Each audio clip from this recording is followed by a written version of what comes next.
All right, good evening, everybody. It is 6:01. It's Tuesday, June 9th. This is our June regular meeting of our Spencertown Board of Aldermen. We are officially called to order, and Alderwoman Sledge will be giving us our invocation this evening. Will you please bow your head with me? Let us pray silently together, each one of us, according to our individual beliefs.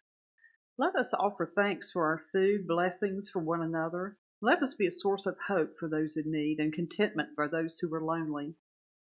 Let us give gratitude for our opportunity to serve our community. I pray for wisdom, courage, and discernment as we make decisions for Spencer for generations to come.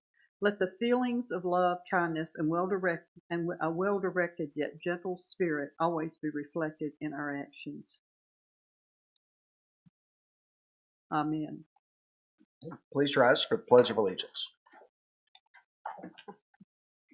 I pledge allegiance to the flag of the United States of America and to the republic for which it stands, one nation under God, indivisible, with liberty and justice for all. All right, Board, you have before you your agenda. Are there any additions or deletions to the agenda? Peter, anything on your end? All right. And if there is none, is there a motion to adopt the agenda before you?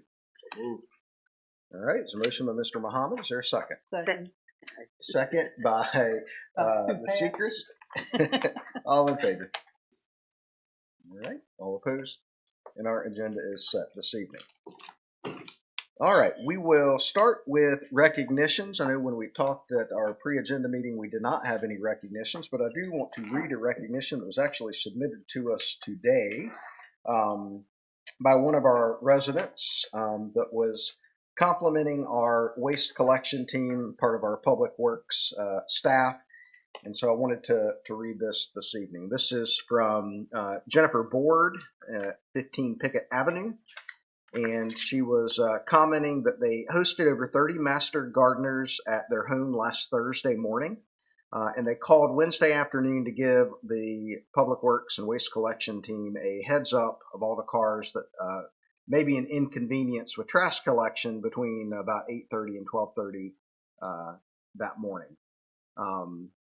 Jennifer indicates she spoke with Allison, and she must have communicated this to the team immediately because in less than 30 minutes after that, Ben and his crew were at their homes seeking out trash cans and cans from around homes down the street to gather those up. And again, this was on Wednesday, one day ahead of regular collection. And Jennifer says she told all of the master gardeners how wonderful the town of Spencer is, how this is the best place we've ever lived in the 8 years since they've lived here, and about this one small interaction that was huge to us. She says, your people impress us so frequently, and we don't take it for granted. So again, Joel, you and your team, thank you so much for going above and beyond for our Board. Are there any other recognitions this evening? Okay. We will move on now to our public comment. And as a reminder, we have asked people to sign up for public comment. We do have 2 folks signed up this evening.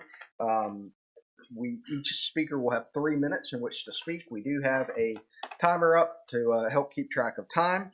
And so if you will, when I call your name, please come forward and state your address for the record, and then you'll have 3 minutes to speak. And our first person signed up is Leslie Calvert. I like the hat too, Leslie.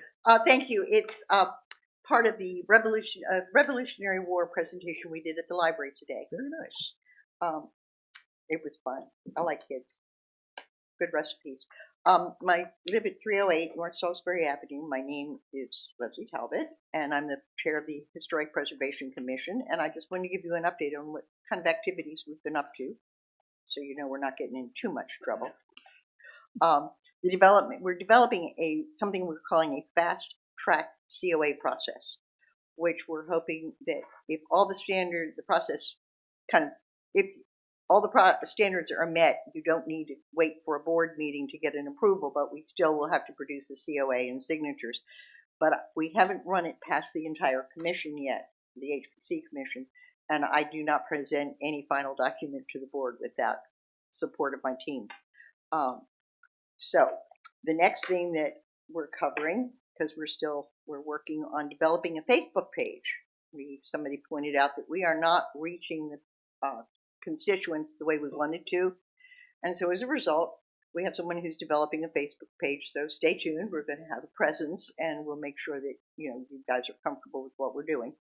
The Spencer Now and Then, or Then and Now class are coming up. It's still under development. There'll be more on that later. One of our members is getting one of their children married off, and we have to slow down so she can get the job done. And I want to take a moment to thank Pat Sledge for being a fine and excellent parliamentarian. And I do appreciate, although I do groan, that when you call me out, but I do need to learn and do a better job. And I do appreciate you being there to keep us on track. And I thank Erin for offering to become the liaison, so you all don't have to put up with me at every meeting. I'll only be the surprise input up here on the board. So I thank you, Erin. Thank you for participating and putting up with us. So thank you, guys. Thank you, Leslie. Leslie, we enjoy you coming to speak and appreciate your leadership of the group and your updates each month. Yeah. Thanks for being engaged and involved. I should get my email. I will. It'll be my pleasure. All right. Next on our list is Carla Gray. Hello and good evening. My name is Good Carla evening. Gray. I'm at 211 North Yadkin Avenue. And I wanted to address some really specific concern that I have about the potential for data centers being built within our community and within our county. Before I start, I want to make one thing really, really very clear, because there seems to be some misunderstanding about my opposition to data centers. My opposition is not coming from a place of fear. It's not coming from a place of ignorance. It's coming from a place of informed and realistic evidence-based information. I am not a casual user of AI. I am an advocate of AI and an active user. While I may use Google Maps and Waze, I also use AI on a regular basis to do statistical analysis, to do reports. And so I understand what AI is, and I understand why it's there. I use it to do everything, like I said, from reports to doing analysis on trends and best practices. So it doesn't make a lot of sense sometimes that I'm opposed to a data center. The reason why I'm opposed to data center is not, again, because I'm opposed to AI. It's that I am concerned about the lack of regulations surrounding data centers, the lack of research being done around data centers, and the lack of realization from people who we've elected to do a deep dive into, what data centers can actually impact on our community. I'm opposed to the prospect of our energy prices rising. We already know that Duke has proposed a $1.2 billion infrastructure, and they're going to be funding that based off of our increased electric costs. They're going to raise our costs to fund those data centers. They have announced, it isn't a speculation, they have said that they're going to do this in order to fund data centers. I'm concerned about the cost of data itself. Y'all have seen recently there's talks with Verizon and others about raising the cost of our data. These are real, actual impacts on the community and members of this community. I'm concerned about the environment, the loss of farmland, the loss of wildlife habitat. I'm concerned about excess water usage. I know there was a comment that we're just going to be pulling it out of the Yadkin River. Well, there are regulations that are surrounding that, so they can't just pull it out and put it back in. I'm concerned about the long-term and short-term impact on jobs. People who are going to be sustaining jobs there are not going to be from our community. They're going to be from outside of our community. In these last few seconds, very quickly, I'm also concerned about the fact that while we're saying that there's going to be a tax benefit, these type of organizations come in expecting tax benefits to themselves. Not the tax benefits they can give us, but what tax breaks they can get to be here sustained and long term. Thank you, Ms. Gray. Thank you. Thank you. All right. So those were two that we had signed up. Anyone else here to speak for public comment? Okay.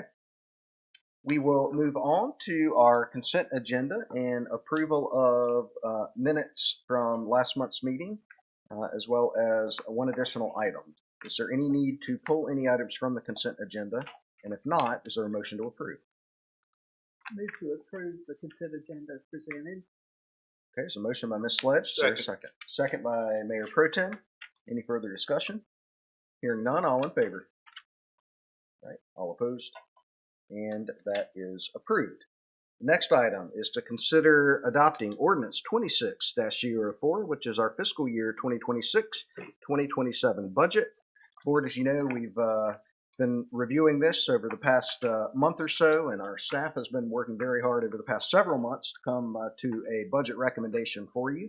And of course, this budget recommendation is presented to you. Manager presented it to us at our working session last month.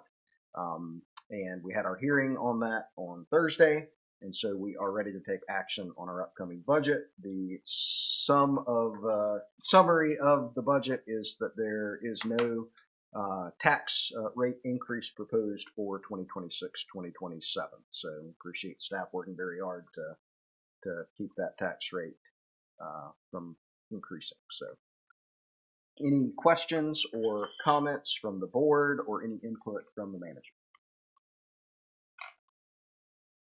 Okay, hearing none. Is there a motion? Yes. Mayor, so the one thing I would just want to make sure everybody's understanding is and this was shared with y'all and it's published on our website, but we did make some revisions to our budget document since the original presentation, not to any material numbers in the budget itself, but on our fee schedule, we had a few items that we needed to correct based on some changes that had happened throughout the current year and a few other items. And then we had some changes in our staffing summary document. So those are some of the appendices in the budget document. Again, everything's published correctly on the website, but just wanted to explain, what's transpired since the original presentation. Thank you for that. Board, any questions on that? Okay, we'll entertain a motion to adopt the budget as presented. I move to adopt our budget as presented. All right, thanks for you, Ms. Sledge. Is there a second? Second. Second by Ms. Sechrist. Any discussion? All in favor? All right, all opposed? And that is approved unanimously. All right, the next item, we'll invite Mr. Blunt forward. This is to consider adopting Ordinance 26-05, amending the town's official zoning map dated September 10th, 2024 for rezoning of a portion of Rowan County GIS system parcel number 032194, located at 446 and 448 South Salisbury Avenue from CIV Civic District to MS Main Street District zoning classification. This may be better known as the two lease spaces that were a part of our original town hall redevelopment right beside us. So, Mr. Blunt. Mayor, members of the board, we made this presentation to you last week for the public hearing, but we'll run through it quickly again for the viewing public. As the mayor just took all the meat of my presentation and announcing what we're doing, I'll be very quick on this one. It is the rezoning of part of this parcel that we are in now, 032194, is specifically the shop spaces 446 and 448 South Salisbury Avenue. This is my normal presentation. That little blue dot in Park Plaza is the space we're looking at, the rezoning. Get a little closer so you can see more of what it is. Looking at the entrance to the parking lot and then focusing on the three spaces. One of the spaces is expansion space for the town of Spencer. That leaves two spaces that were available for lease. And specifically, it is those two spaces that are being proposed. The overall property, because we are a governmental entity, was zoned CIV for civic, and therefore did not allow retail office space or retail space. So what we're asking is it be rezoned to MS, which is common with all the other MS space in the downtown area. We always check this one because we don't want to get in trouble for doing spot rezoning. I believe that is it. So I'll leave that screen up and we'll answer any questions you might have. Okay, thank you, Mr. Blunt. Board, Any questions on this item? Yes, Ms. Sledge. As usual, I have a couple of questions. I wouldn't feel well treated if you didn't have a question. I'm sorry? I wouldn't feel well if you didn't ask me a question. Oh, okay.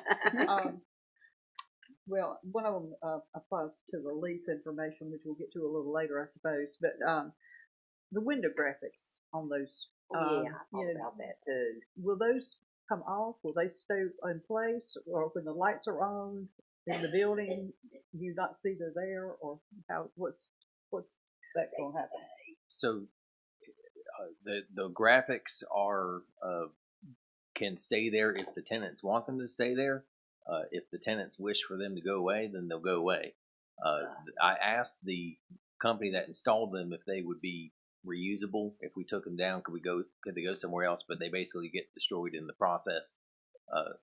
And so that's kind of that's part of the answer there. I believe one of the tenants may be interested in keeping some of the graphics in place for some time, but it's up to the tenant, whether they want to keep that in place or have something else or nothing on those spaces. The other thing to point out is, I know when you coordinated with the company that did the graphics with the layout, they intentionally did the layout so that if and when those lease spaces became, that those were the areas, those could come down without impacting the rest of the story that's being told by the other graphics. That's correct. And the other part of the question was on the lights, though. So at night, if the lights are on at night, you can see through into the buildings, but during the day, whether the lights are on or off, it has to do with the difference between the light outside versus light inside. So during the daytime,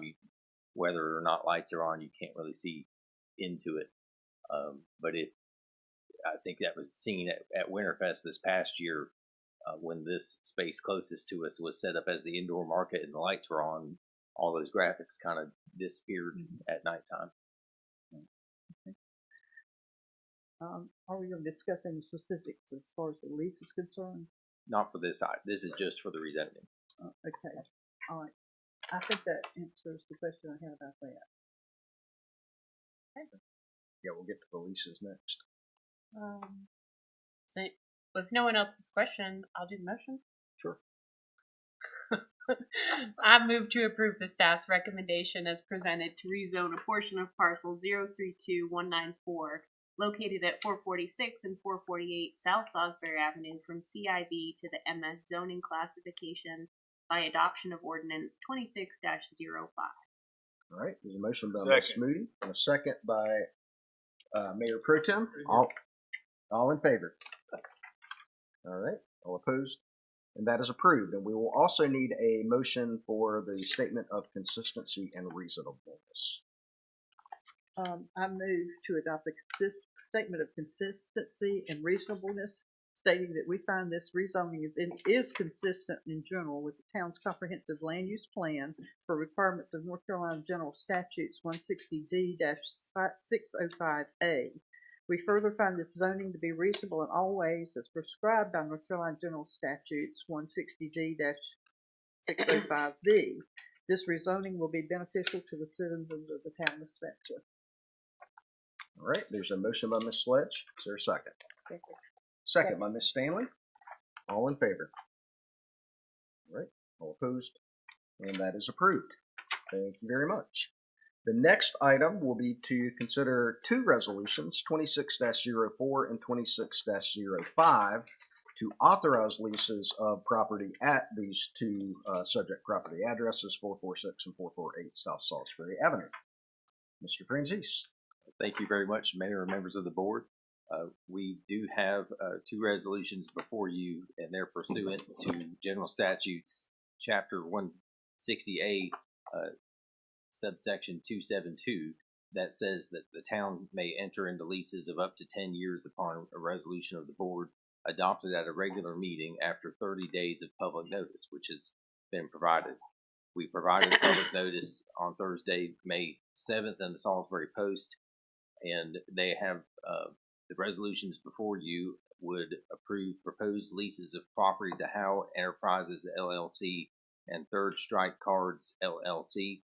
Third Strike Cards was previously known as Timothy Everett, doing business as Third Strike Cards, but Mr. Everett has since had some organizational changes in his business that have allowed us to use that terminology.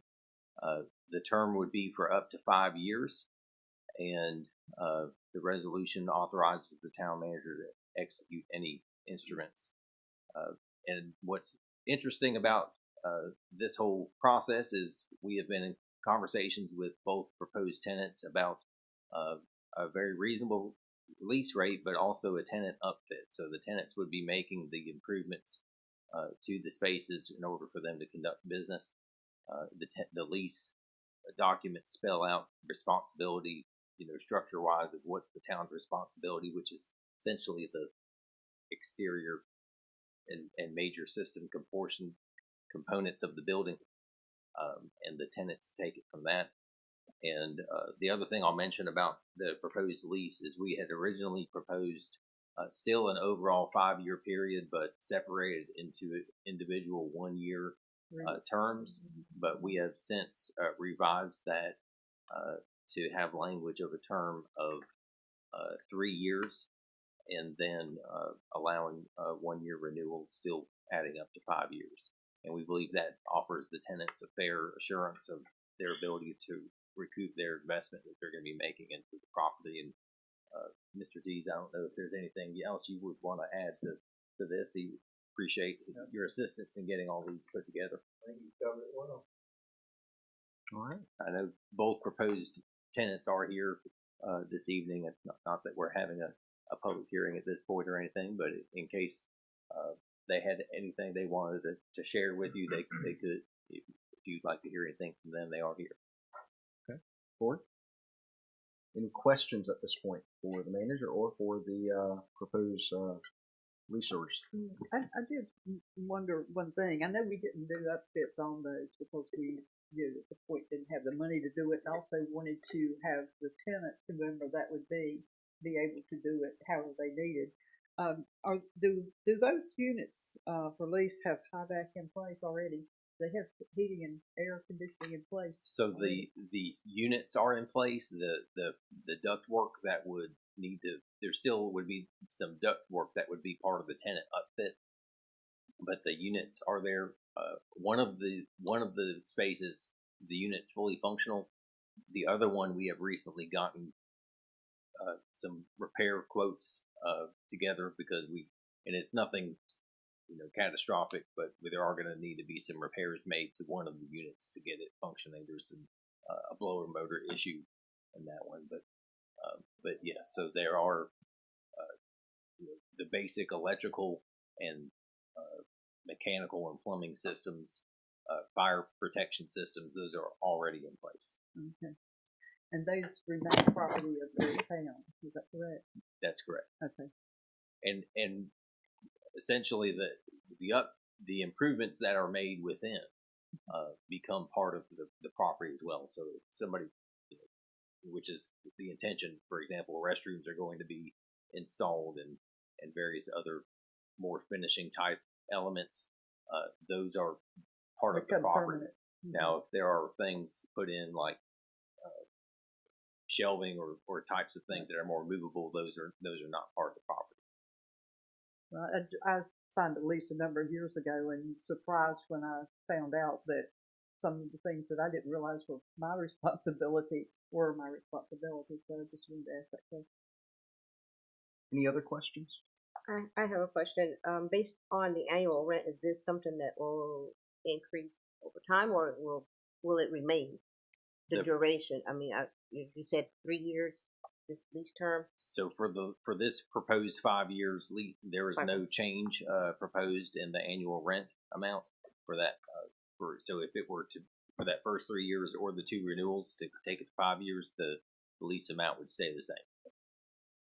And I think part of the thinking there is going to be a substantial investment by the leaseholders into upfitting. And so the town does get some benefit out of that. Any other questions? That now becomes taxable property too. Is that correct? That is correct. Okay.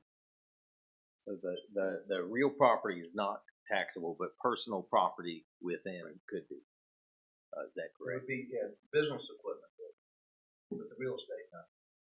Right. It still is maintained by the town as a nonprofit governmental entity. I think there are situations where if we were a 501c3 nonprofit and in doing this, then there would be an analysis of not just the ownership but the use, but because we are a part of government, that is less complicated. Government property is not taxable. Other questions?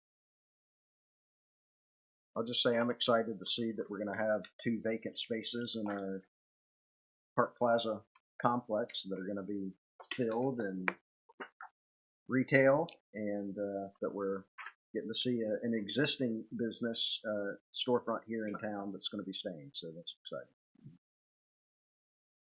Any other questions? You'll have to figure out where the volunteers for Winter Fest are going to be. That's right. That's right. On the sidewalk. Those are good problems to have. True. Right here, Miss Pat. Yep, that's what it is. This is Santa's workshop. All right. Very good. Well, to the leasers who are here tonight, thank you all for showing up tonight, and thank you for your interest in the property. All right. Is there a motion to approve the leases before you? I make a motion we approve the leases as a. There is a motion by Mr. Miller. Second. Second by Mayor Pro Tem. I gotcha, Ms. Sledge. Okay. All in favor? All right. All opposed? And that's approved unanimously. Thank you all.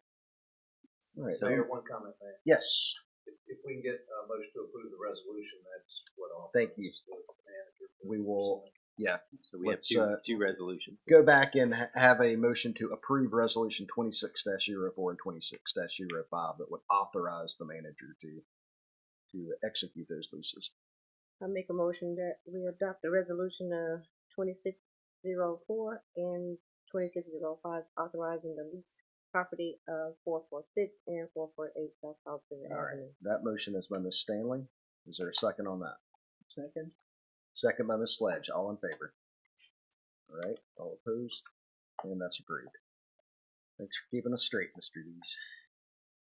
All right. Next item is to consider authorizing the manager to execute a contract for design services with the Bogle firm for the Standback Forest Center. And we'll invite Joe Morris forward. Good evening, Mr. Morris. Good evening, Mayor and Board of Aldermen. The agenda item before you is requesting authorization, as the Mayor stated, for the town manager to execute an agreement with the Bogle firm for design services for the Standback Forest Center project. Town of Spencer received a $246,000 grant from the Parks and Recreation Trust Fund. We also had $250,000 from Fred and Al Standback for the adaptive reuse of 401 11th Street for a recreation facility. The Bogle firm has been of service to the town of Spencer in the past, and that Pete Bogle was the designer of the pavilion in the park behind us here, and we recognize his special talents and that he served some point of time as the chief building inspector for Rowan County, and he's fluent in the language of adaptive reuse and meeting building codes. In this particular case, the building is being transitioned from a residential structure to a public structure that will be occupied for public purposes, and because of that, we feel his firm is eminently qualified to help with this design process. And so, as requested, we ask the board to authorize the town manager to execute the contract for design services. I believe that there is a copy of the proposal from the Bogle firm in your packet. I'm going off of memory now. Was it $47,550? That's a good memory. Thereabouts. Some things I remember, others I forget. But anyhow, that's within the budget and is allowable under the terms of the Parks and Recreation Trust Fund's grant agreement, and so we're asking that you consider that authorization. Be happy to answer any questions. All right. Thank you, Mr. Morris. Board, any questions? When will the project start? So the timeline that I gave at prior meetings is that we would be having hot chocolate there for our Christmas party, but that's no longer the case. So Not this we year. we anticipate that design will begin in August. It's probably about a 60-day window for the design to be conducted, then another 30 days of bidding. The project itself is a 90-day to 120-day construction project. So it looks like it's a 6 to 7 month window that we would start, hopefully the clock ticking in August, unless there are unforeseen circumstances that I cannot predict. Does Mr. Vogel feel like the budget we've got set up will cover the expenses of the project? That's going to be a challenge because we know we've had acceleration in pricing and that sort of thing, but we will do our dead level best to bring it in within budget. All right, if we exceed our budget, are we cutting back certain things? Those determinations would be made in a negotiation with the apparent low bidder, that we would make some decisions about what we can add in and what we can leave out. The agreement that we have with the Parks and Recreation Trust Fund would have certain requirements that will not be negotiable in terms of ADA accessibility to the building. Right. There's a recreational element related to the larger spaces within the building that can be used for community activities, and also the use of native plants in the landscaping that are accessible to the public. And so there will be certain things that we just cannot do. We may have to make adjustments on some of the finishes. We might need to think about how there could be demolition done by volunteers, those kinds of things that will be creative. But I believe or plumbing by retired plumbers. I don't know any. And we will have, the primary interest, I would say, that Mr. Stanback had was for the construction of the restroom facilities on the back of the building, which will improve access to the facility and use by school groups, visiting groups that are using the Stanback Forest. That was something that resonated with him specifically as he was making his decision to contribute funds. Mr. Morris, correct me if I'm wrong too. If stuff has to be cut out, this initial grant and matching is part of one phase of the future overall build out of that. So there is a master plan for the property that includes some outdoor spaces. We want to have a shelter so that students arriving on school buses, for example, would be able to park in the parking lot and then come into a sheltered picnic area for orientation to the site and that kind of thing. Yeah. We'll just make it work. That's I was wondering because I think did this include any landscaping at all? It does. And I did not print out the budget, but it's I would say there's about $30,000 for what are called what are sort of the outdoor elements, right, and then $25,000 for landscaping. So that we'll be able to do some things. Yeah. The property is is 2 acres. It's pretty much I wouldn't call it a blank slate, but there's a lot of non-native plant materials on the site, and so there would be some demolition. We might schedule a work day with a chainsaw and a few volunteers, and so there's ways we can perhaps make this stretch if needed. So. And Joe, one thing I just wanted to make sure the board understood is we have this proposal from the Vogel firm, and we also have, or at least are in the process of getting additional proposals for other pieces in the design phase, engineering and landscape architecture that are all within the budgeted design amounts. But this particular piece is the overarching. So this is architectural, structural, and mechanical. There will be a landscape design that will be under separate contract, and then the surveying, civil engineering will be a separate contract. And we have prices for that are within, the structure of the overall budget. I'd just like to make a comment. I've seen the drawings and the final touches, and I'm very impressed. And for people that don't know anything, this is really going to be something special that we can offer. I'm real proud that this is something we can do for the town, and it'll be great. I think the other thing too is a lot of folks, maybe outside of this group, and there's some folks in our community, especially folks around that area, know because you see all the school buses coming. But a lot of folks don't realize how much that park is used by our school system and other groups for trips out there and educational opportunities. So that park is functioning very much how it was intended to, as an educational forest. And the work that our staff and Joe especially have been doing to increase trails and things like that is only going to make that even more of a asset to the town and to our residents. One last question. The Carter houses, we got it labeled now. Will that be the future home of our recreation department as far as that? That's the plan is to have an office space within the building. Okay. So that there is someone that is operating out of that facility. Right.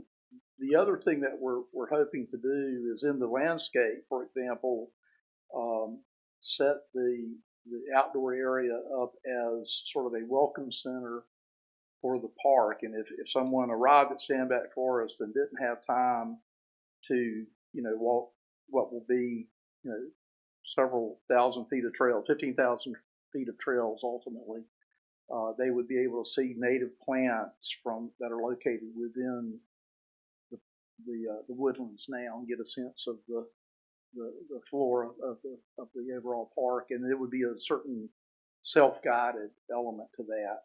But during school year and scheduled trips and that sort of thing, we would absolutely want to have a town staff member on site to help with accommodating folks who are visiting the site.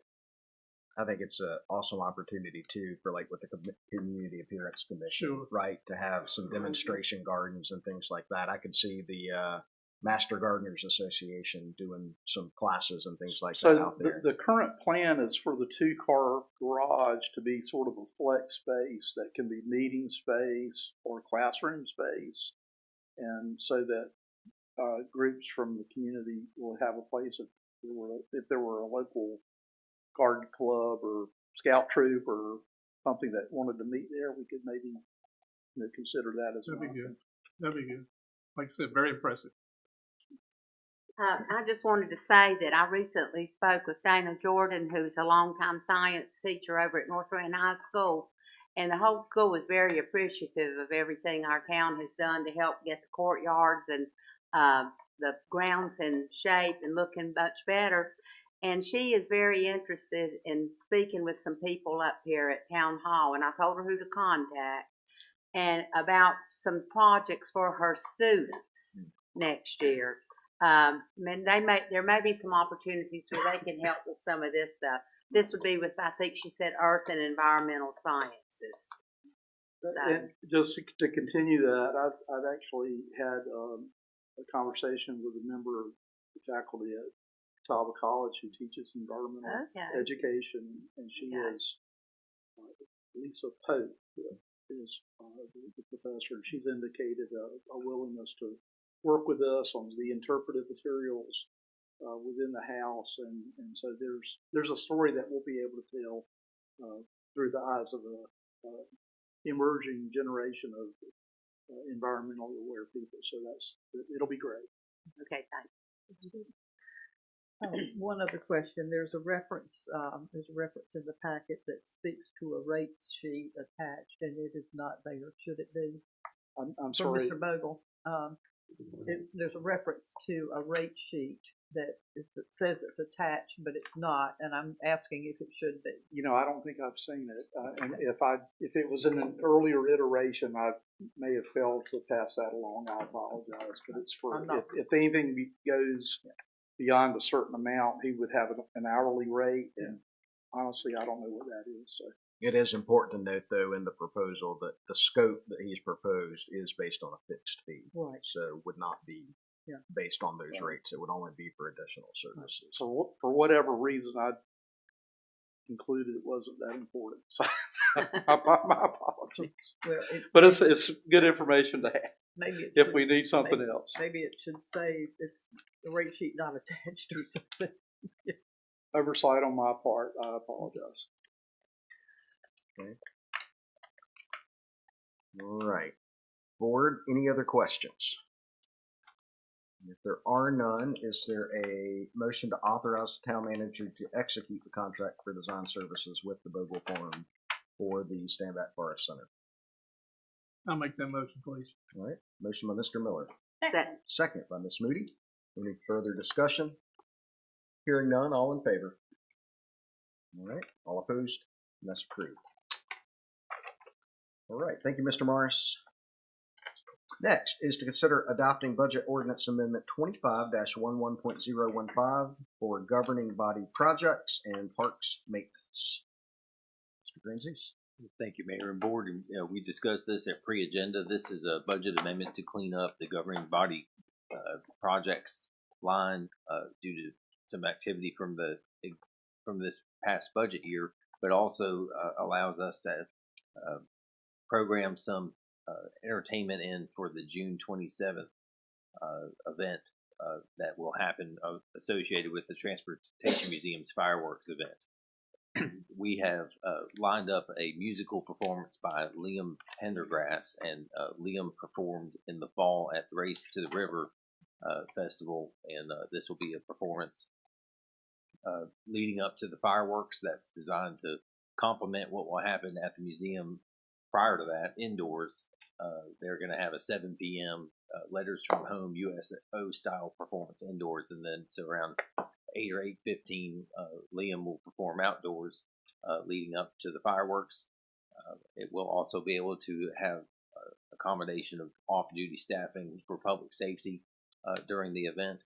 And then the other item that this budget amendment is going to take care of is having wireless equipment that's temporarily installed in our park, permanently installed to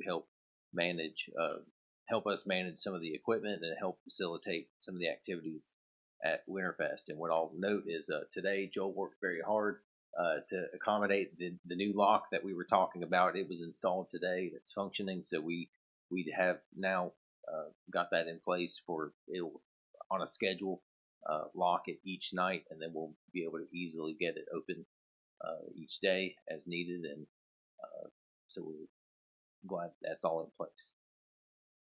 I have to answer any questions. Now, will that allow the use of the fountain outlet? So I'm looking towards Joel. The last step is where he's been working on chemicals today to make sure it's in the realm where it needs to be on the testing of the water. We seem to be in the right neighborhood, and we're hopeful within the next week that we're going to be getting that up and running. We're going to make a public announcement when that time comes. We had some plumbing issues that we've been working through with the general contractor from the park and the subs to continue to fine tune the water feature, and but we think we've got everything in place now. Seems like that's a common theme across the county with water features. Yeah. Right now. All right. Any other questions, board? Okay. Hearing none, is there a motion to adopt Budget Ordinance Amendment 25-11.015? I move that we adopt the budget ordinance amendment for 25-11.015, government body projects and park maintenance. A motion by Mayor Pro Tem. Is there a second? Second. Second by Ms. Stanley. She said it quietly right I was beside going me. to say, she's very quiet when she said that. All right. All in favor? All right. Did you give that to Stanley? Or Yeah, I think he said Stanley. Stanley. Okay. Stanley. All right. All opposed? Okay. That is approved unanimously. Thank you all. All right. Next is to consider adopting resolutions 26-06, which would direct the clerk to investigate petition to annex parcel 324052 at 607 Hawkinstown Road. Mr. Brown. Mayor, members of the board, I think we mentioned this project to you before. What you're being asked in the next three agenda items is to kick off the process for annexation of this parcel. But the presentation I'm going to give you tonight will speak to not only the annexation, but the needed rezoning and then some of the site plan information. It'll be a lot of information. I'll go through it very quickly. You will see this presentation again when we have the public hearing for the annexation and the rezoning. So to get started, this is a parcel, approximately 14 acres on Hawkinstown Road. It's a little west of the Hawkins Meadows townhome project that's under construction at this time. It's shown on your map in yellow, and we'll zoom in on it so you can see it a little closer in that shot.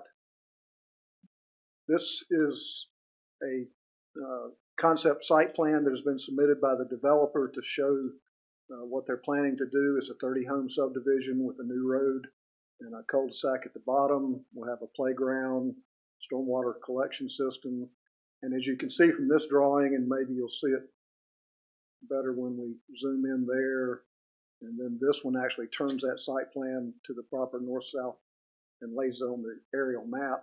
The lower portion of that parcel, just like on Hawkins Meadows project, is in the floodplain of Grants Creek and can't be developed. So this whole project is going on the northern end of this 14-acre parcel and about 8 acres that will be developed. This is what it looks like from the road at this time. This is looking to the west towards Old Moxville Road. This is looking back to the east towards 7th Street. This gives you an idea of the existing homes in that area directly on Hawkinstown Road in front of the project itself. This is the existing zoning, and as you will see, there's a lot of different types of residential on the Spencer side. The RMST that you see in that picture is the Hawkins Meadows townhome project. I put this one in. This is actually a Salisbury zoning map. The project is indicated by that blue arrow. The blue line that goes north from there is the ETJ line between Salisbury's ETJ to the west and Spencer's ETJ to the east. The purpose of this is to show two things: that Salisbury zoning is supporting small lot, high density growth in this area, just like ours is, and there is a lot of small lot development already in place in this area. So this is nothing new to that area. As we've presented this a couple of times, twice to the planning board, we've received some public comment, and the following slides were meant to answer some of the questions that were raised at those meetings. The development patterns, there was some feeling that the high density did not fit. So I went and found some slides to show you what's been happening over the last 100 and some years in this area. This is from a 1903 road map of Rowan County, and that era is pointing towards what eventually became Hawkinstown Road. At that time, it was a driveway to the Hawkins family farm. 7th Street did not have a bridge across Grants Creek, so there was no 7th Street to connect to. By the 1930s, 7th Street did cross Grants Creek and circle around out to Old Moxville Road, and Hawkinstown Road was completed to connect from 7th Street to Old Moxville Road. I stitched together some old aerial photographs from 1955, and what I want you to see is that at the time these pictures were made, that Hawkinstown Road area was basically farmland. There was almost no development along Hawkinstown Road. I was born in 1954, so in 55, that's what it would have looked like. I got my magnifying glass out to try to figure out if there were any homes or any structures. I put black squares on the ones that I could find. So in 55, it looks like there were about 6, 7 homes along Hawkinstown Road. I drew a line to the corner of what would become 7th Street and Hawkinstown Road on the east. That was the first major subdivision recorded in 1954. It was called the Bell Mead subdivision. I'll show you a little more on that shortly. 1994, you can see that things have changed. What was farmland has now been left fallow and trees have grown up on it for the most part. There was still some farmland over on the west end, on the old Moxville Road end, and there were a lot more houses being built. So I went back and did the same thing with the little black squares to show you that what once was 6 houses now became 20 or 30 houses in that area.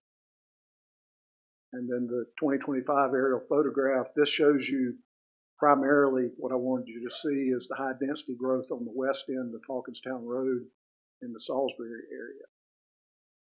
area.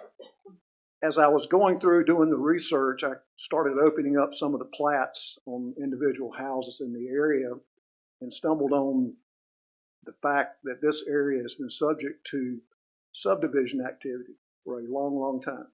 As I pointed out, the Belmead subdivision, 1954, there was a Wesley Heights that was on the parcel we're looking at now in 1957, and other developments that have been taking place continuously from the 1950s till today. And that's what Belmead subdivision has turned 90 degrees from the north-south axis, but that's how it was divided back in 1954. The Hawkins Avenue was divided in 59. Robertson Heights in 1961, that's where Hollins Drive is. Ashley Heights was done by Wallace Realty in 63. Woodfield got started in 88 and it has grown in various phases. This was the first phase. Other phases on other maps, and then the reserve came along in 2008. This is the first high-density development on Old Moxville Road. And again, various phases of that were added until it was completely built out. This is what the last big subdivision on the Salisbury end looks like. Country Club Village was subdivided in 2023. And there's another phase under that title block. There's a piece of land that will get built out at some time in the future. This is the Hawkins Meadow townhome that was done 2 years ago, annexed and rezoned, is now part of the town of Spencer. If you've been out there recently, they're building townhomes, and it's looking pretty good. I'm impressed by the quality of the construction. This slide shows you that your comprehensive land use plan, which was modified in 2022, recognized that this area was right for this type of development. And this is a part of the adopted comprehensive land use plan that supports the use of this land for exactly what's being proposed at this time, high density subdivisions. There are questions about traffic. Can Hawkinstown Road handle the traffic? And the current residents were concerned about that, and rightly so, they should be. I did some research, talked to NCDOT since it is a state road, and learned all about annual average daily traffic and how they measure that, and what the numbers mean, and what happens when the numbers get big enough. And what I was told by NCDOT's engineers is that when a new development comes in, if it's predicted it's going to create at least 3,000 new traffic movements per day, then they will require a traffic impact statement. But only when it reaches an increase of 4,000 traffic movements per day can, by statute, they can't require anything until it hits that point, like turn lanes and street lights or stop lights and things of that nature. So it takes a fairly major increase in traffic volume before NCDOT can do anything. NCDOT has a nice website where you can look up measured traffic volumes, and you can see these were, what I picked was the highest one and the most current one on the east end of Hawkinstown Road, the west end of Hawkinstown Road, and then Old Moxville Road. So right now the AADT on Old Moxville Road is only 4,800. So it's just barely above what NCDOT could require improvements. So what's the impact? Hawkins Meadows was 140 townhomes. The proposed development is 30 new single-family homes, 170 homes. NCDOT says that they predict an average of 10 ADDT increase per home. So we're being predicted by those two developments to add 1,700 movements per day. If you assume half of them go in each direction when they come out of those developments, then this is what the impact will be. On the west end, you're going to increase it to 2,000. On the east end, you're going to increase it to 2,350. So again, well under any level that would require a traffic impact statement or any improvements as far as turn lanes. But we learned when we did the Longs Ferry Road study that AADT is not important at all. It sounds important because it's the number of cars that are going up and down the road. But what's really important to NCDOT's perspective and us as drivers on public roads is how long do you have to sit at an intersection before you can turn out? How long does that traffic hold you up? And NCDOT has this scale of A through F based on how many seconds you have to sit at an intersection. That's the chart that came out of the Longs Ferry Road study. And you can see that right now, existing traffic in 2022, when the study was done, there were a number of intersections out there that were already rated as Cs, which is not good. But if you look at the 2030 high build out, you'll see that every intersection out there would be a failing grade. And therefore, these are the kind of traffic levels that instigate NCDOT to make improvements on the road. I show you this because this should tell us that Hawkinstown Road is in no way or means overused or causing traffic problems. We always do cost benefit analysis when we're considering an annexation. This shows you the cost, and I've run these several different projects by our department heads and fire chiefs and police chief. They don't see any need for immediate increase in services, so no immediate cost increase. And then those are calculations showing you, number one, what property tax revenue increase would be based on some assumptions, and then the sales tax increase, because people equal sales tax. And you are going to add citizens with a residential development. Basically, the bottom line here is that you're going to generate more revenue than cost, so it is a good idea to go ahead and do this. That is the development sequence that we are going through. We've taken a few steps already. We will have more steps beyond this. And again, what we're asking you tonight is not to approve or disapprove the project itself, merely to take 3 preliminary steps as far as the annexation process goes. And the first step is to receive the petition, which has been submitted to the clerk, and she has a copy of it. And then you officially ask her to investigate the sufficiency of that. And basically, she's looking for proper signatures, ownerships, descriptions of the property, survey maps. And then she reports back to you, and you set a public hearing. And in most communities, that would take 3 separate meetings and 3 months to do that. And that's why annexations take 6 months in some communities. We try to help our developers out and get it done in 2. So we're before you tonight. I think that's it. Not to ask you to approve the whole project, but I wanted you to be aware of what the project looks like. We will continue the process. The first step gets us through to setting a public hearing, and you'll hear this same presentation again with more information if there's anything you would like to hear about. So with that, I'll let you ask me any questions you might have, and you and the clerk can have some communications. Okay. Thank you, Mr. Blunt. Board, are there any questions at this time for Mr. Blunt? One thing I'm concerned about is the use of school buses on that road and with all the additional traffic, and especially concerning the children's safety. Will y'all be working with the schools in conjunction with this, or putting signs up reminding people? I mean, people can get awfully impatient on a 2-lane road. Keep in mind, though, with these proposed developments like the Hawkins Meadow, they will be turning into that development. Yeah, I thought about that. Yeah. And the same for this 30-home development. They will turn off of the main road. Yeah. It's not like that they would all be gathering there. But it is a good point as far as bus traffic. The signage interior to the developments we control. So stop sign, speed limit signs, things of that nature.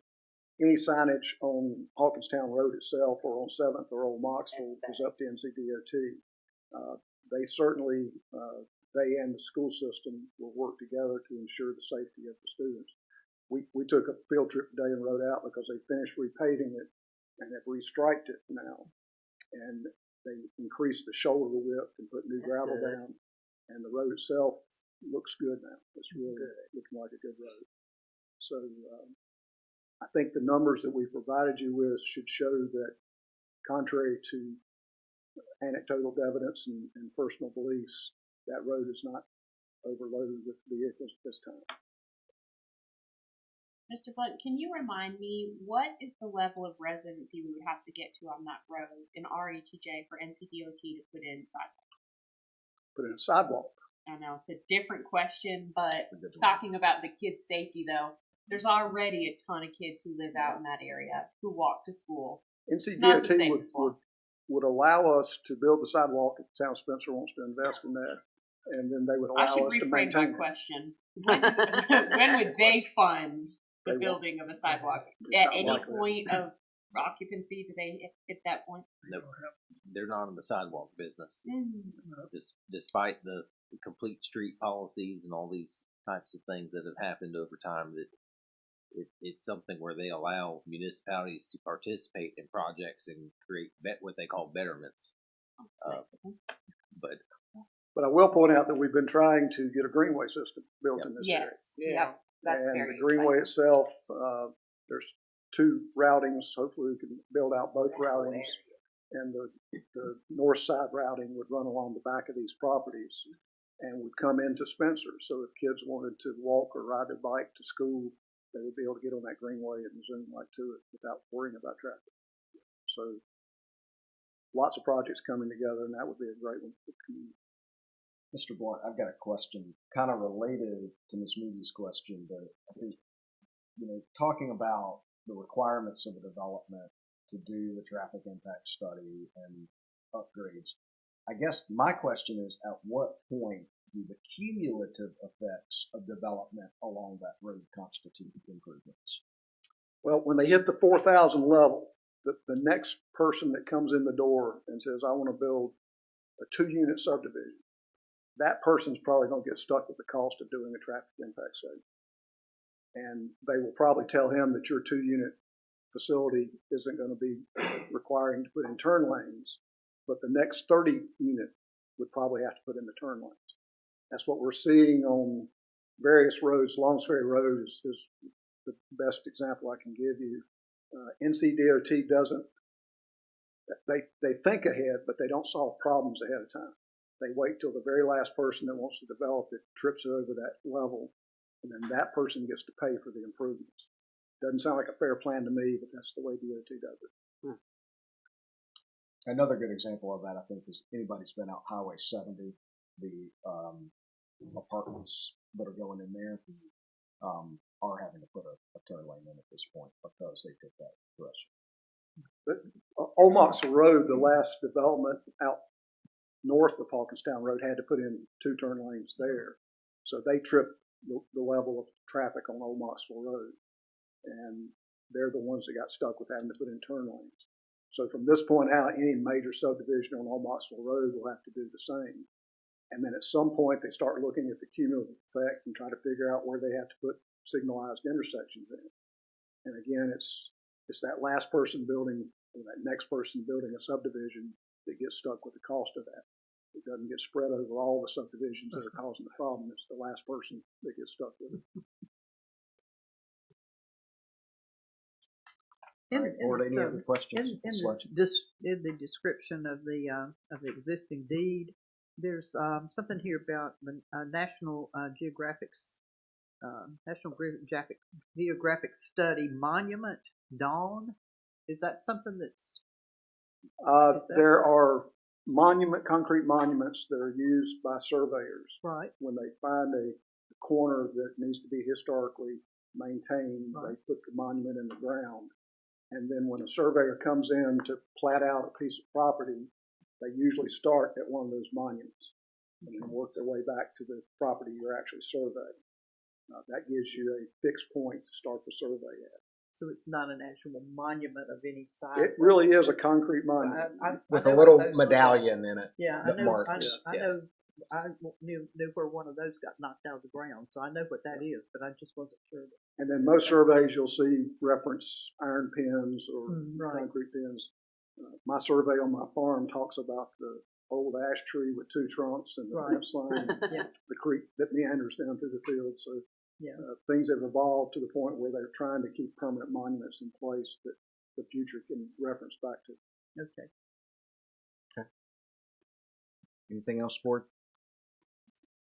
All right, so at this point then, is there a motion to adopt Resolution 26-06, which would direct Mrs. Ward to investigate the petition to annex this parcel? So moved. Motion by Ms. Sechrist. Is there a second? Second. Second by Ms. Stanley. Any discussion? Hearing none, all in favor? All right, all opposed? All right, and so as efficient as our town clerk is, I believe she's already investigated this petition.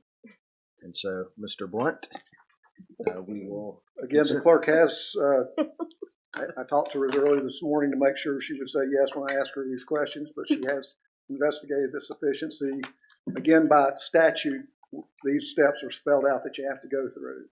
And your clerk has to make sure that the signatures are accurate, that the person that's signing the petition is actually the owner of the property, that there is an adequate survey map and an adequate description that Ms. Sledge just pointed out has some strange language in it.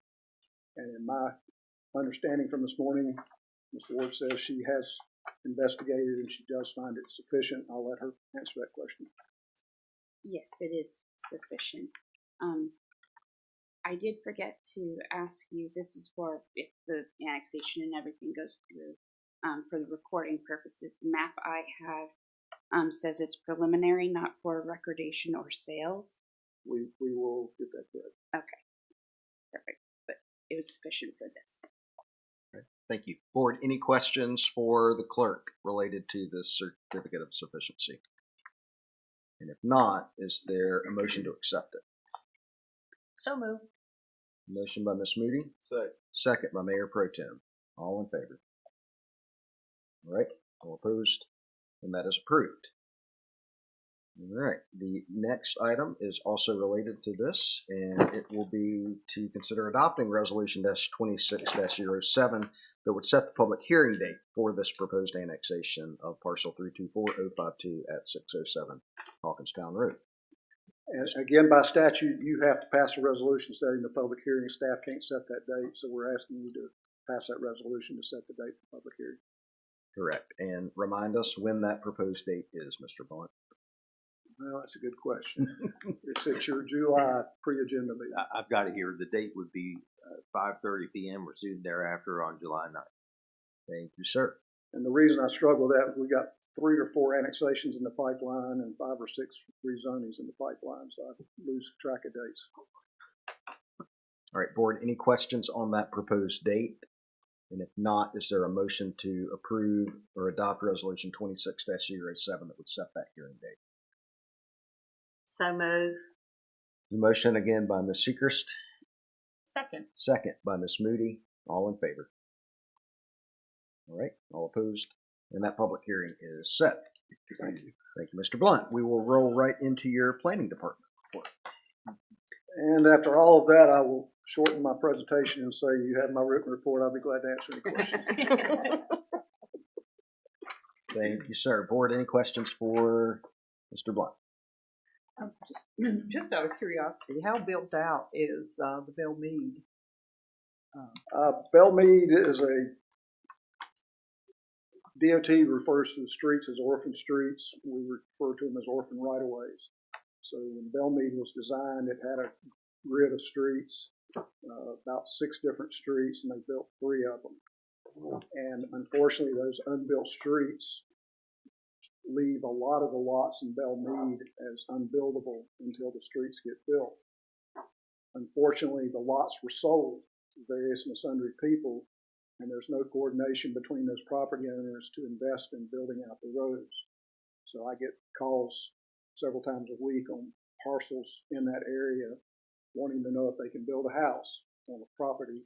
And I tell them they certainly can just as soon as they build that road, because we don't allow homes to be built without access to public right or public streets.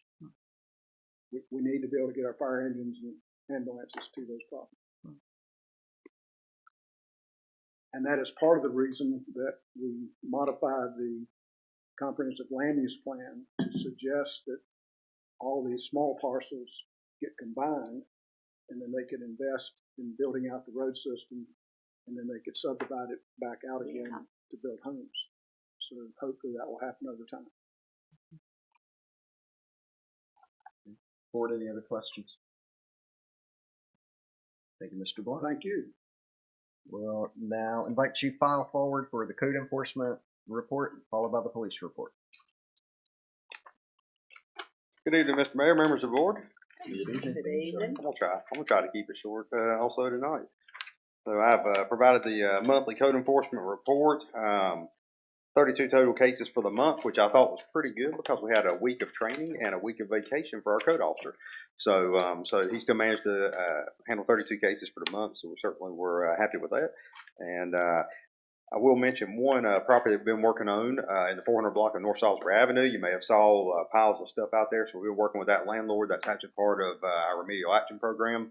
And I just leaned over there and spoke to Joel just now. I believe Public Works has already picked up that property, and the tenant that was causing issues has been removed from the property. So there's another good one that's been resolved this month. So, but if you have any questions about the code enforcement report, I'll try to answer those. Okay. Board, any questions on code enforcement?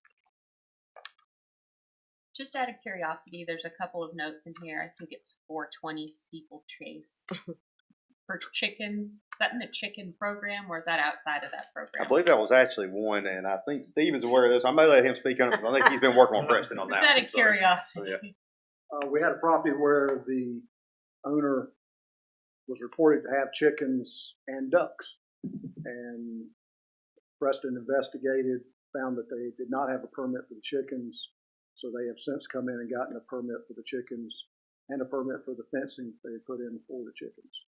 So they are in compliance at this time. There is another issue in that neighborhood that we're handling as a variance request.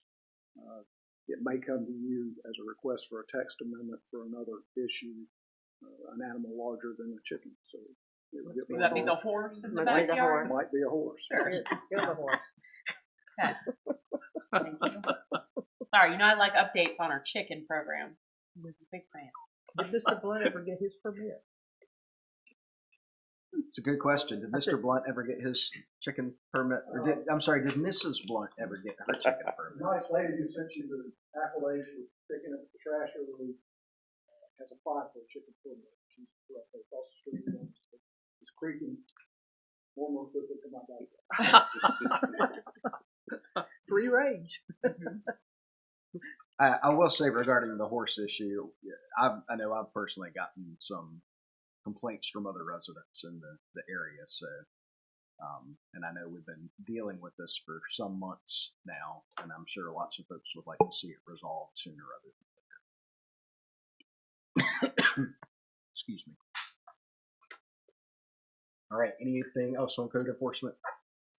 Let me mention something. I don't know if this is zoning or if it's police, but that property down near the river that was the old chicken shack and then Coyote Joe's or whatever, there's a vehicle that's sitting down there in front of that with a tag on it, with the back window broken out of it, and it's been sitting there for weeks, unmoved.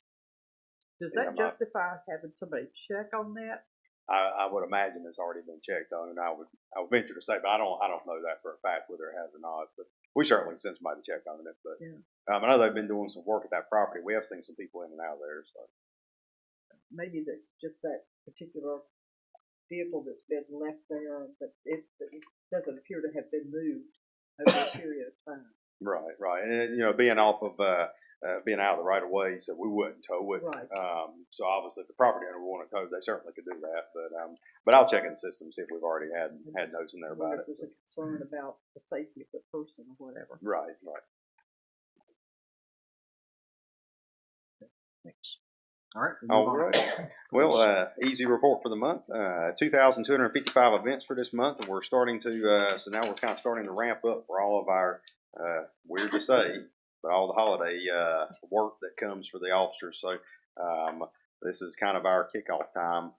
In about the next month, we'll start all the events that come through the town and come to the museum and our 5Ks and some other things that come. So we're trying to get prepped for that. But other than that, everything's going well, and I will try to answer any questions about the PD report.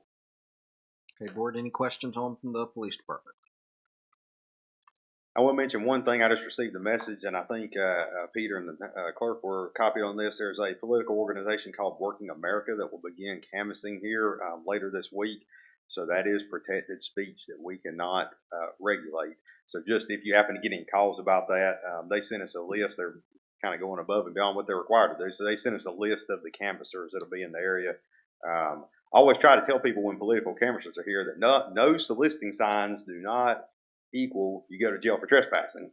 So I try to share that with the citizens, but you may get some calls about it. We typically wind up with half a dozen when they're, when these organizations are out doing political canvassing, but typically no issues. But they will. They said they were intending on starting later this week, and they'll be here, sporadically through about October. So leading up to election time. So, and what's their name again? Working America. I'm not familiar. I mean, I pulled up the Working America. I pulled up the website.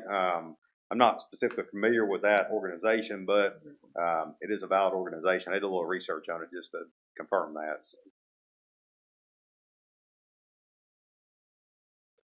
All right, board. Any questions on the police department report? All right, thank you, sir. All right, next is our fire department report. Chief Lanning.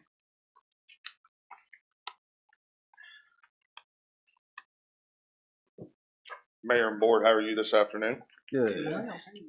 You have my written report before you. I did want to highlight a couple things. That Seagrave remains in Taylorsville. They assure me it is still on track. Initially, they had said 4 to 6 weeks to replace that core in the radiator. So I called at the end of last week to check on the status of that.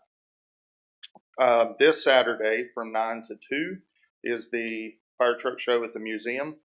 Would love to see the community come out and visit and see all of those things, followed by a parade, as we've historically done from Samuel Spencer Drive up through about 6th Street.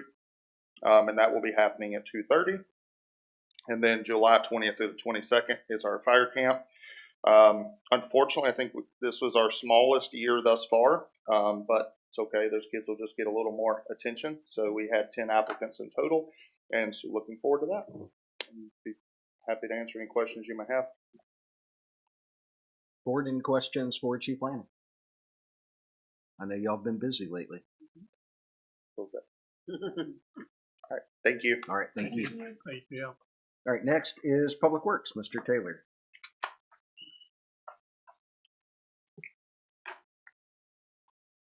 Good evening, Mayor, members of the board. Good evening. Just a couple of updates on my report. Just a reminder, it is mowing season. Please don't throw your grass clippings in the street. Between grass clippings and thunderstorms, drains don't like them. So just a reminder to everybody to blow your stuff back up onto the curb and keep them out of the deal. So we will be observing the 4th of July, but we will be off on Friday before Saturday. So there won't be any change in garbage collection or anything like that week. It'll run as normal. We are still out of replacement trash carts. We're still moving things around, keeping everybody what they need. I enclosed the last email that I had, and he actually sent me one again today with an updated quote for the new container. So we'll be going over that the next day or so and getting it back to him. And he said he could do a 30-day turnaround since I switched, because they had to convert everything to that can. They lost all their tooling for the can that we currently have. So, but this can will actually still work with our truck.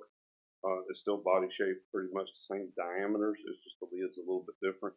So hopefully we'll get that taken care of. The shelter at Rowan Park has been removed. The table and the pad is still there, still usable for anybody that wants at this point. And then we've also allocated money in the next year's budget. We will get something, a new shelter of some sort put in that place with the picnic table that's there. We'll keep the historic picnic table, but we'll make arrangements to make all that done. Peter alluded to the splash pad earlier. We did get the lock installed, so it's on a timer now. It'll manually open it in the mornings, but it will automatically lock in the evenings. So that will be open. The splash pad itself is operational. We do have our operational permit. The county got that to us week before last. And then we had some mechanical failures that kind of drug it out a little bit. So if the chemicals are right in the morning, it will be running tomorrow. We'll just have to see how the chemicals are in the morning if everything levels out. But we'll have that running tomorrow, and then we'll put out a press release when, let everybody know that it is operational and they can get in it and use it or whenever. Update on the paving. The DOT finished Charles Street today.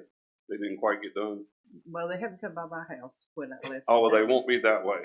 They Oh, won't okay. come that way. So it's- No, ma'am. Oh, They okay. finished from Oakwood to the last lane Third to Street. 3rd Street Third today. Street, okay. Yeah. Okay. That's, So the paving city. should have been completed today. Yep. They still have to raise all the manholes and that kind of stuff and then get the striping down and get the curbs cleaned. So they'll be around for the next couple of days. But the majority of the paving and road closures are finished. That'll be done. let me ask you I a saw they question had done some about that. patching. The street crossing there on Whitehead for the high school. Mm-hmm. Do they put that back, or are we responsible? No, they'll put that back. They'll put that back. Mhm. They installed those originally. All we had to do was do the landings, Okay, the concrete landings on both sides. all right, We did that part, but the striping and that kind of stuff for the crosswalk will be installed by them. very good. Yeah, they'll put all that back and the signage and all that. Like the school signs, Yeah, all that'll be put back by them. okay, all right. Yeah, that'll all be put back. Did you check behind them, make sure their tie-ins with other streets were good as far as that goes? The ones that I have seen to Salisbury Avenue from Jefferson and the Whitehead end on that end. Right. Well, even 3rd Street, 4th Street, the crossings going that way, they all look good. Okay. They all look good. And Whitehead is a much needed improvement. Yeah. Especially down by the new houses between 3rd and Oh, 4th yeah, Street. that was bad. And also, from the primary school was bad as Yes. well. And Oakwood is a dire need. Yes. That one was Yeah. sensational. I'm tickled that they But, got that you done. know, here's the thing that most people don't understand, and Ms. Sledge is one of them, and I didn't understand it originally. Charles Street is half the town's responsibility and half of the state's responsibility. And I'd love to know why, but Is the I don't upper know. end? I has an answer for that. No, Is the I've upper never. end of it? Is the upper end of it our From- responsibility? yeah. Correct. Yeah. From the Yes, ma'am. middle school up to To South From Salisbury. Oakwood all the way up to Get Main done. Street. Yeah, that's Yes. just our responsibility. It is, and I do not I don't understand why no one's told me whether the town accepted it from the state at some point, but the majority of that street that services the schools is on us, not on the state. Yeah. Well, let me ask you another question relating to that. At one time, you were considering taking Charles Street completely as the town's responsibility if they paved the street and they fixed the culvert. Mm-hmm. Are you thinking along those lines again, or what? It's a possibility at this point now that they've got the street fixed, Okay. but the culvert's still an issue. Culvert's still the issue. Mm-hmm. Yeah, they'll still have to get that culvert fixed before I would recommend that we accept it, because that's a dire liability, especially in the flood. That road will flood, Yeah. and it needs to be bigger or cleaned out, or new pipe put in, something. It needs something under it. Whose responsibility is that? State, Is that the state's? because it crosses under a state road. Even though the property doesn't belong to the state, they still. Correct. Okay. Okay, so and they have if we- claimed that the culvert's okay. Yeah. That's their report. They have claimed by all their reports. We've had it checked several times, and they say that it is operational and it fits everything they need. Okay. So if we own the upper part of that street, can we stop the darn tractor trailers and stuff coming through. You can't do that either. No, That's we remember a couple years ago we had that discussion. That was Yeah. why we installed the speed table. Right, right. Because of all the traffic that was going Right. through there, mainly dump trucks. Yeah. And that was also where we had that conversation about if we were to take the lower part Right. over from the state, then we could control. Yeah, that's why we But thought that. as long as there is a portion of that road that the state maintained, we cannot dictate. Well, can I What stand out is- there with a flag?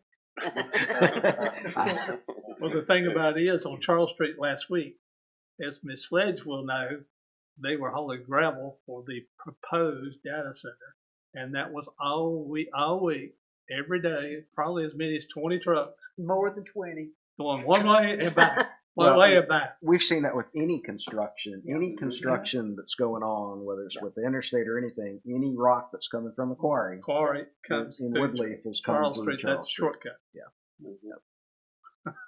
Yes, And that's if true. they- And that's and if- most of the damage that's to that street is for that It's reason done by there. those trucks. And if they did a traffic impact study about how long it takes to get out of my driveway, they'd have to put up a signal. I bet so. It's probably even with school out now. Yeah, Yeah. It gets, Yeah, I and would, it gets a little hairy with us working over there with that amount of big traffic coming through. I would like to see the town take that responsibility, even though we do have because that would stop that traffic, the heavy traffic.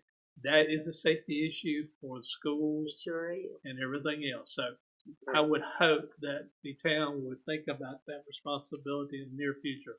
Because I would, at one time, Charles Street, you didn't have big trucks come through there. Right. But It needs to we be that can't way. control it now, as long as it's part owner by the state and us. Right. But I think that should be a recommendation that we should do. Agree. Take that to metropolitan transportation. I agree. Well, Whitehead is looking good, and my dog's cat has been supervising by sitting on their equipment while it's moving. I did a double take the other day on my way home. I was like, I think that was my cat. So, just, I was like, I hope Mr. Taylor hasn't gotten any complaints. I don't claim that one, but the law might require me to. Guard cat. Guard cat. It's the dog's cat. There you go. There you go. Just one other thing, the staffing update. We are working this week to line up. I was on vacation last week, so we're getting the interviews lined up this week to fill that position that we have up. We've had quite a few applicants. Good field, actually. So we'll be getting that filled soon. And I'll answer any questions you may have. Board questions? Hope you had a good vacation. I did. Welcome back. What about brush, people putting brush out for pickup? Is that? Has to be bagged. It needs to be bagged, is that right? Yeah. Well, the Not limbs limbs. and that kind of stuff, just small clippings Oh, and grass okay. clippings, that kind of stuff has to be bagged. The normal stuff we would pick up with the leaf bags. Oh, okay. It needs to gotcha. be bagged. Any of the rest of your limbs and stuff is just normal. Oh, That's okay. fine. Okay. No worries. Speaking of limbs, Oh, our absolutely. contractor friends from Duke Energy are out At it again.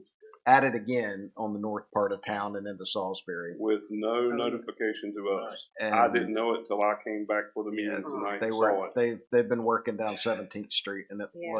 it looks like a tree murder zone Yeah. down through there. It's pretty rough. Yep, Salisbury Avenue's looking that way as well. Sounds Yeah, like I'm- somebody's going. That's But- terrible. No. That's terrible. So far, at least they are picking up everything that they're cutting, so that's a Yeah, what they've got is they've got several crews with the trucks that are out trimming, and then they've got a chipper coming behind them cleaning everything later up. in the day, cleaning everything up. Yeah, Yeah, but they're making a mess. but the trees Like they've been scaled. do not look good. No, they do not. They do not. For sure. Well, thank y'all. Thank you. All right, next is our finance report. This is Cam. Good evening, Mayor Good and Board. evening. Let's see. So all of our bank reconciliations are up to date, and our sales and use tax came in right as I was submitting my report. So disregard that last line there, but the sales and use tax, we're still at like 2.96% over last year's budget. If you look at my report, I made a couple of notes on here. And the first is in the general fund on page 1, our taxes there. We haven't posted yet, but we received our notice from Rowan County about our taxes that are coming in. And as of our May tax collections, we're at 97%. So that means that line there we'll be about $8,000 over once we post May's taxes in June. We still have 1 more month to collect. So we'll be over budget there. Same thing, the vehicle property tax. I have not received the vehicle information for May, so I can't tell you exactly what that's going to be. But looking back at FY25, the last 2 months of the year was about $17,000 a month average. So I suspect we'll be over there as well. Everything else looks to be on track with here. The only issue that we have had is our parks utilities because of some issues with some leaks and things like that. I'm still looking for credit from the city of Salisbury in the water. Do you have any questions about my report? All right, board, any questions on finance report? I think it's all looking good. Thank you. Okay. And thank you for your the passing the budget and your confidence in us with that. So Thank y'all for the thank hard you. work in Yeah. putting that together. I know it was a major effort, but So at least we weren't here till 1 o'clock in the morning midnight, so that was good. very good. Your fiscal year's not over yet.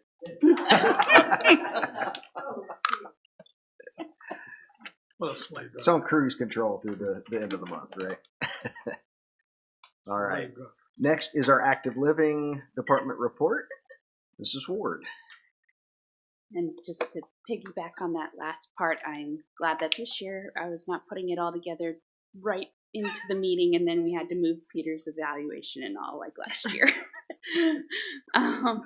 So for the active living report, Alderwoman Moody will cover the portion about Parks and Rec during her comments. And Mr. Morris, if you have anything to add, I'm just kind of glazing over your report you had given to the Parks and Rec Board. But as you heard earlier, the contracts for the Standback Education Forest Center, we're working on those, as well as the Standback Forest Trail. And then work is also progressing on the Gateway Arch project and the Carlton Children's Discovery Garden. And there are still some delays with the Grants Creek Blueway project, but I think Joe touched on that too earlier. And the Spencer Public Library, Librarian McCraw has started the summer reading program.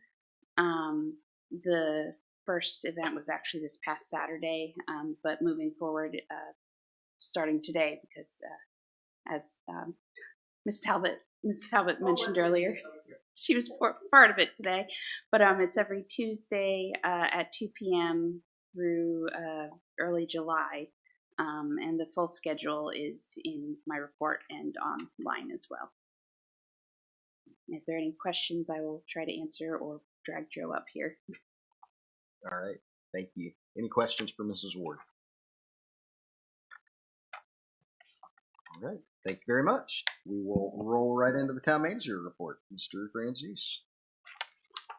All right. Well, once again, thank you all for your effort. It's a team effort to put a budget together. It starts with your direction at our strategic planning session and our partnership with staff and putting all the requests together and getting it to this point, and of course with our community being involved along the way. So we appreciate getting to this point and looking forward to next year. And what I wanted to mention for our coming up here soon is the long-awaited conclusion to our recodification process for our town code. We've been working on this with our vendor for a few years, but we have been provided proof documents. Those have been shared, and we're seeking feedback on those. And I say those have been shared. I want to make sure I actually y'all did receive those, right? Does that sound right to you? If not, we'll correct that this week. So. Yeah, I think we'd only shared it with the department heads. Okay. So what we'll do this week is share that with y'all as well.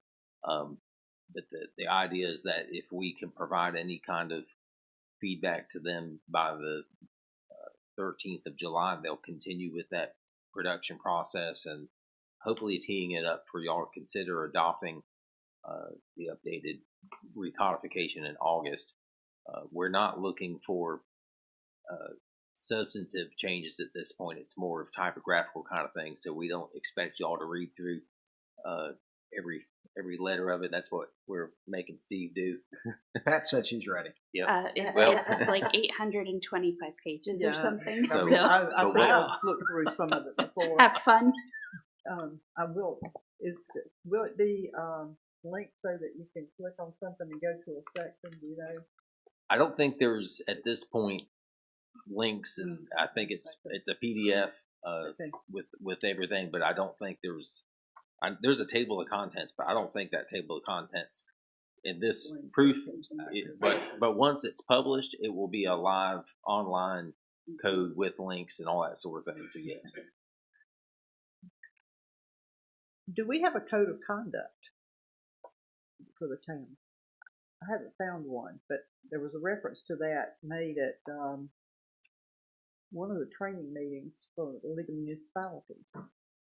So do you mean for y'all as a board? For employees for the town.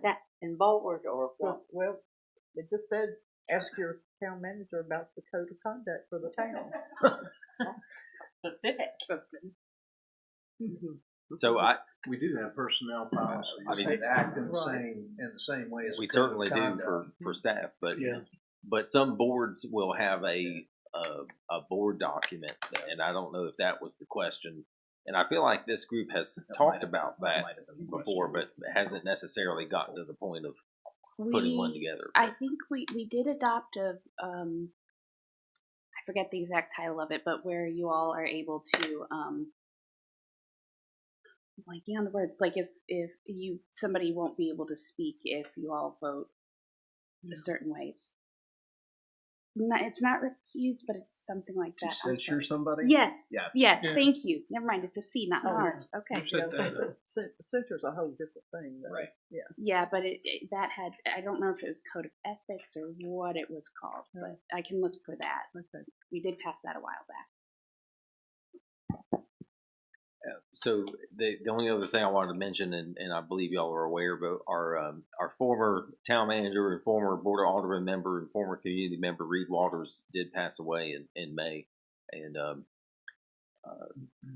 so for those that remember Reed, they may be aware, and if you didn't know him, he served in a few capacities here between 2009 and 2018, and he also was a local educator, and he left here and took a position in Virginia and had worked successfully in a number of communities in Virginia, but unfortunately had some health issues that this last year he stepped away from the professional duties and focused on spending time with his family. So it was sad news to hear that he had passed away in May, and I found out because Reed's had a friend from Winston-Salem who called and shared this, and he specifically wanted us to know that he frequently talked about how proud he was of the Standback Educational Forest, which he was involved at the very beginnings of, and so I had a chance to meet Reed a few times at various things, and I know he also was very excited to see the things that have come about here at Park Plaza.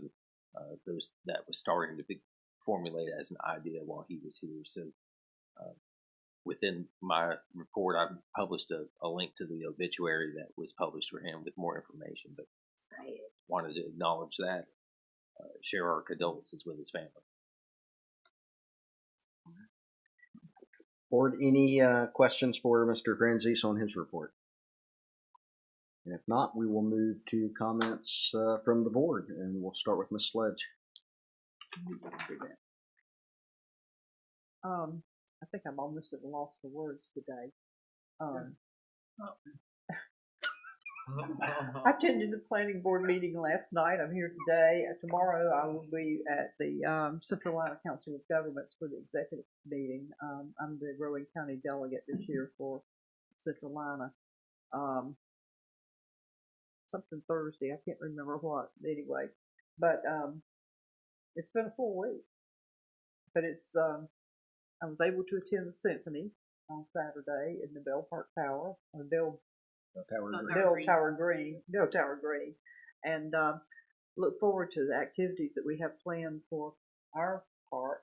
I said that Mr. Miller put some thoughts into the universe, and it looks like things are happening. So think of some more things to wish for, Steve.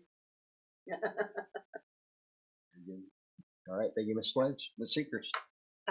I just wanted to do a shout out to Joe Morris. I read the wonderful article in the Post, and thank you for all that you did on organizing that and working with that. I was very, very proud of you. You're a big deal here in Spencer too. And also, I wanted to do a shout out for Joel and his thing. I put an old trash can that was in the street that the sticks were in. And evidently somebody ran over it. And so I put it beside of my trash can to be picked up today, and thought maybe they'd take it off. Well, somebody evidently fixed it. They knocked all the dents out of it, so now I can still use it. And I thought, boy, that was something, because I was already griping because I was going to have to go buy another one. But they took an extra step, and I appreciate that. Thank you. I hear good comments about your department all the time and how they go the extra mile. Well, that's Joel. You heard from Joel. They don't have any extra trash cans, so they're fixing whatever they can. Yeah, this was a clean. I'm going to ask about this. Things of That's right. They got to fix the old one. Yeah, Ms. Sledge. We'll circle back to that. Oh, okay. If you have a question, that was for Joel, right? Yeah. Yeah. I meant to ask about the letter from Otto. Right. Yeah, that was the latest update I had on the purchasing order. Oh, okay. That's what Joel was describing earlier. Okay. Yep. Thank you. I'm sorry. All right. Very good. Thank you, Ms. Seacrest. Mayor Pro Tem. First and foremost, I want to thank all the staff, department heads for their hard work and due diligence, and most of all, the residents that are present, that have spoke during public comment, and those that are watching live stream as well. And thanks to all my constituents up here for all their hard work and dedication as well. Thank you, Mayor Pro Tem. Ms. Stanley.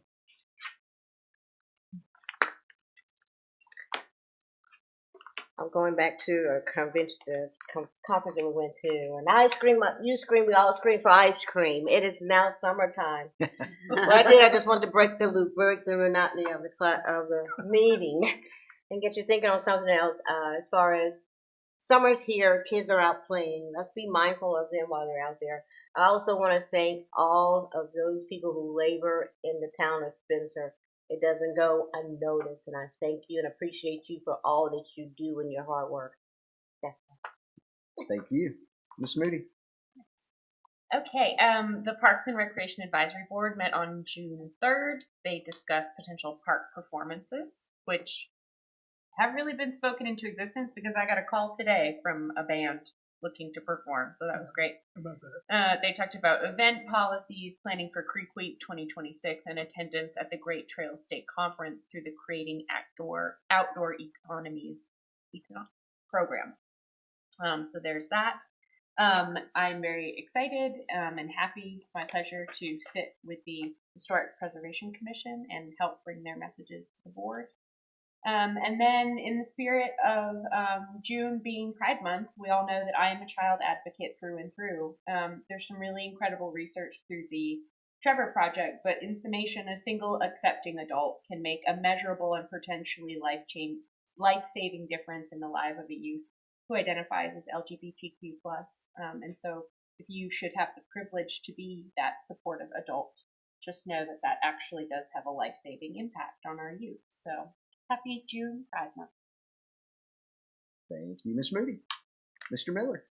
I have one announcement for the public, of our citizens and everything else. The Community Appearance Association is sponsoring a fresh food sale down at the community garden on Saturday morning at 11 o'clock. Bread Right is doing providing the fresh vegetables. This past week they had broccoli, zucchini, and squash, and it's for sale, but it's also for donation, so it's no particular price.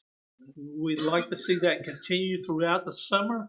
The more people come and buy these fresh vegetables, the more variety that will be given. So this is fresh vegetable that's out there, and like I said, it's only for donations only. So come out and support. This is a great plan that Amy Ray sponsored this, and I appreciate what she's doing.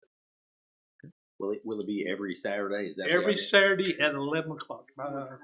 As long as it's supported, as far as that goes. Like I said, we had a few people there, and as long as we can get people to come out, 11 o'clock Saturday morning.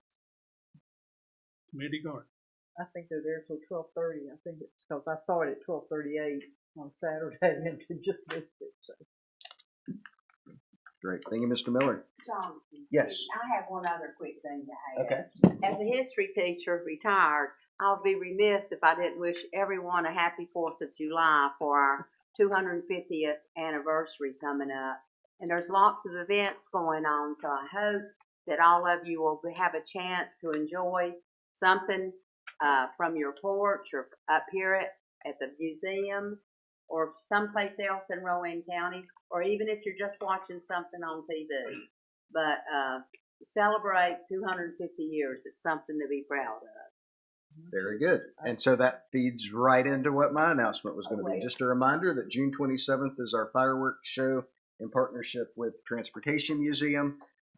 So that'll be an exciting event. So hopefully our residents of the community and those outside of our community can come and take part in that as well and celebrate the 250th birthday of the United States of America. The other thing I want to point out to the board is I think many of you had outreach. Our state auditor's office is doing a lot of outreach across the state to various communities through their regional offices and our regional offices in Charlotte. So their regional representative is going to come and give a presentation. I believe he's planning to come to our August board meeting and give a presentation and an update on what the state auditor's office is up to, and I think they're looking for feedback on how they can better serve as a resource for local government. So just wanted to update you on that. All right. With that, board, we are at the end of our agenda. We do need to go into executive session this evening per North Carolina General Statute 143-318.11, Section A6, to consider the qualifications of our manager for his annual review. So we'll be doing that, and we'll entertain a motion to go into closed session. So moved. All right, motion by Mayor Pro Tem. Is there a second? Second. Second by Miss Stanley. She's quiet again, but she's sneaky. All right, all in favor? All right. We are in closed session.